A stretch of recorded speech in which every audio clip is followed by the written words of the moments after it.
Iraan nõudis Donald Trumpilt avalikku vabandust selle eest, et ta esitas otseseid ähvardusi isiklikult Iraani delegatsiooni liikmete aadressil. Eilsed läbirääkimised USA ja Iraani vahel lõppesid suure skandaaliga, kui Ameerika Ühendriikide president Donald Trump hakkas isiklikult helistama Iraani delegatsiooni liikmetele ja ähvardas neid, et nad ei pääse koju tagasi, kui nad talle järeleandmisi ei tee. Asi läks nii kaugele, et Donald Trump teatas, et hävitab Iraani iga hinna eest, kui iraanlased ei ava Hormuzi väina ega anna seda väina isiklikult Ameerika presidendile üle. Trump ise kiitles hiljem Fox Newsi eetris, et jah, ta tõesti ütles seda isiklikult Iraani läbirääkijatele. Et tsiteerin, sulgege väin ja teil ei ole enam riiki. Te ei saa isegi oma neetud riiki tagasi minna pärast seda. Iraanlased teatasid kohe, et nad ei talu seda ja nõudsid avalikku vabandust. Aga Trump ei peatunud sellega ja hakkas edasi ähvardama juba Iraani presidenti, öeldes, et too peaks oma sõnadega ettevaatlik olema. Vastuseks hakkasid iraanlased ütlema, et Trumpi ähvardused ei tööta juba ammu ja tal oleks parem mitte end selliste ähvardustega naeruvääristada. Ja samal ajal, enne kui jõuti rääkida, sattusid läbirääkijad oma kõnelustes tupikusse. Mõlemad pooled jõudsid siiski öelda, et Iraani naftasanktsioonide tühistamise küsimuses suutsid nad siiski kokkuleppele jõuda. Nagu muide on edusamme ka Iraani varade külmutamise lõpetamise küsimuses. Minu nimi on Aleksei Petši, vaatame nüüd koos värskelt üle esimesed tulemused esimestest otsestest läbirääkimistest Ameerika ja Iraani delegatsioonide vahel, mis toimusid eile Šveitsis. Ja arutame muidugi ka Ameerika presidendi üsna kummalist käitumist. Samal ajal, kui tema asepresident siiski püüdis kuidagi iraanlastega dialoogi luua selle sama 60-päevase vastastikuse mõistmise memorandumi raames. Enne kui alustame, tellige kanal, pange like ja jätke selle video alla oma komment. Ja tellige ka minu Telegrami kanal Petši News, link sellele on selle video kirjelduses, seal avaldame operatiivseid uudiseid kohe, kui need saabuvad. Niisiis, esimesed otsekõnelused Ameerika Ühendriikide ja Iraani vahel olid peaaegu nurjunud, enne kui need jõudsid alata. Ja samal ajal, kui USA asepresident J.D. Vance koos Steve Witkovi ja Jared Kushneriga püüdsid pidada läbirääkimisi, ei suutnud USA president Trump end tagasi hoida. Kaotas enesevalitsuse ja hakkas helistama Iraani delegaatidele ähvardustega. No, ma kujutan ette, kuidas need läbirääkimised käisid ja samal ajal hakkab Trump iraanlastele ähvardusi pilduma. Ja, Trump teatas, et USA võib võtta Hormuzi väina oma kontrolli alla, kui nad ei suuda Iraaniga kokkuleppele jõuda, ning ähvardas Šveitsis läbirääkimisi pidavat Iraani delegatsiooni. Kusjuures Trump hakkas üha enam üle piiri minema. Samal ajal, kui Vance, Witkov ja Kushner pidasid läbirääkimisi, helistas Trump telekanalile Fox News ja ütles otse-eetris, tsiteerin, võib-olla võtame Hormuzi väina oma kontrolli alla. Kui vaja. Kui nad kokkuleppele ei tule, hakkame me läbipääsu eest tasu võtma. Veidi hiljem lisas seesama Trump, et USA võib saada Hormuzi väina kaitseingliks, nagu ta väljendus, ning hakata mitte ainult võtma tasu laevade läbipääsu eest Hormuzi väinas, vaid ka, tsiteerin, endale võtma 20% veetavast naftast. See on Trumpi omamoodi vastus Iraani plaanidele hakata võtma tasu laevade läbipääsu eest läbi Hormuzi väina.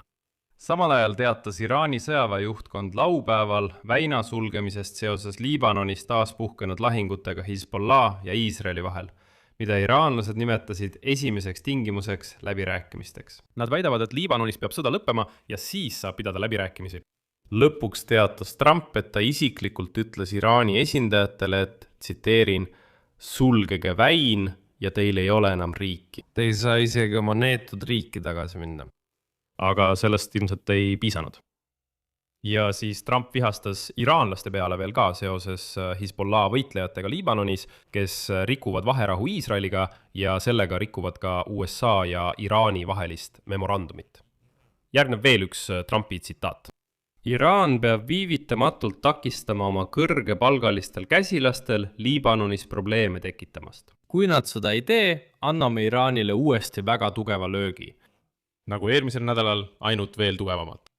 Lisaks kutsus Trump Iraani presidenti Masoud Pezeshkiani üles oma sõnu hoolikalt valima, pärast seda, kui viimane väitis, et Iraan ei kavatse üldse uraani rikastamisest loobuda. Ja pärast kõike seda avaldas Iraani delegatsioon protesti Ameerika Ühendriikidele ja lahkus kohtumispaigast Šveitsis. Iraanlased teatasid, et nende arvates rikub Ameerika presidendi käitumine USA ja Iraani vastastikuse mõistmise memorandumi esimest punkti, mille kohaselt pooled kohustuvad hoiduma üksteise ähvardamisest. Seal oli tõesti selline punkt kirjas, kuid Trump hakkas uuesti ähvardama.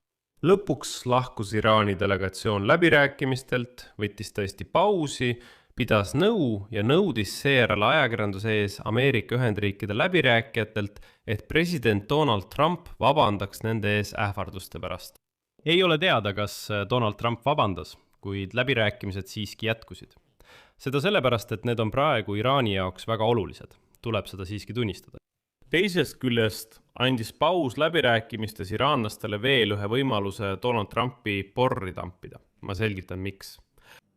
Iraani peamine läbirääkija Mohammad Bagir Ghalibaf tuli pärast nõupidamist, pärast seda pausi läbirääkimistes välja ja ütles, tsiteerin, kas sa tõesti ei mõtle kunagi sellele, et kui nende ähvardused tõesti töötaksid, ei oleks nad nii meeleheited? Me ei võta ameeriklaste ähvardusi üldse tõsiselt. Neil oleks parem oma sõnu hoolikamalt valida.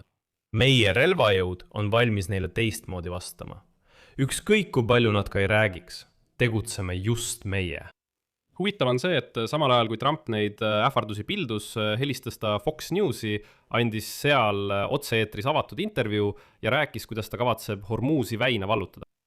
Just sel ajal teatasid tema asepresident J.D. Vance ning tema saadikud Witkoff ja Kushner, olles Šveitsi Bürgenstockis, et USA on siiski võtnud endale kohustuse saavutada täielik piirkondlik relvarahu. Ja veel kinnitas J.D. Vance, et Trump palus tal iraanlastele edasi öelda, et USA on valmis oma suhteid Iraaniga põhimõtteliselt muutma ja saama piirkonnas peaaegu parimateks sõpradeks. Selle taustal kordas vabariiklasest senaator Lindsey Graham, kes on tuntud kui Iraani suhtes karmima joone toetaja ja ka Trumpi toetaja, president Donald Trumpi, ähvardust võtta Hormuzi väin oma kontrolli alla, kui diplomaatilised jõupingutused iraanlaste suhtes ebaõnnestuvad. Aga Lindsey Graham sisuliselt veelgi ilustas Donald Trumpi sõnu ja need kõlasid juba nii. Järgneb tsitaat. Proovime diplomaatilist lahendust. Ma arvan, et see ebaõnnestub. Mis saab edasi? Ma veetsin reedel 4,5 tundi president Trumpiga. Siin on, mida ma arvan, et edasi juhtub. Kui see kokkulepe ebaõnnestub, võtab president Trump Hormuzi väina jõuga üle. Ameerika Ühendriigid hakkavad kontrollima Hormuzi väina. Me võtame tasu kõigilt, kes sealt läbi lähevad, et operatsiooni eest maksta. Ja me laiendame Abrahami kokkuleppeid 2026 aastal. Me veename Saudi Araabiat Abrahami kokkulepetega liituma, mis on suurim muutus Lähis-Idas viimase 5000 aasta jooksul. Ja kui Iraan vaidlustab Ameerika Ühendriikide kontrolli Hormuzi väina üle, hävitame nad. Nii et kõigile kuulajatele, kui see diplomaatiline pingutus ebaõnnestub, võtab president Trump Hormuzi väina enda kontrolli alla. Me hakkame seda juhtima. Me püüame saada Saudi Araabiat liituma Abrahami kokkulepetega, et lõpetada Araabia-Iisraeli konflikt 2026 aastal. Ja kui Iraan jätkab rünnakuid Iisraeli ja Liibanoni vastu, siis uus poliitika on see, et me ründame Iraani. Nii et iraanlastele, kui te kuulate, siis kui te kasutate Hezbollah'd Iisraeli ründamiseks, arvan ma, et uus poliitika on see, et me ründame Iraani. Kuid hoolimata kõigist nendest avalikest vastastikustest ähvardustest toimusid läbirääkimised siiski ära. Täpsemalt öeldes esimene etapp, esimene läbirääkimiste voor toimus siiski ära.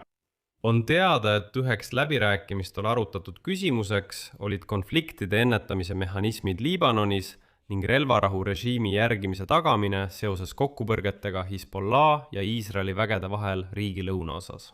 Nagu ma rääkisin eelmises saates sellel YouTube'i kanalil, siis Iisraeli ja Liibanoni esindajaid ja isegi Hezbollah esindajaid nendele läbirääkimistele ei kutsutud. Tegelikult keskendus USA ja Iraani esimene läbirääkimiste voor Liibanoni sõjale, kuid seda sõda arutati täiesti ilma selle sõja osapoolte osaluseta.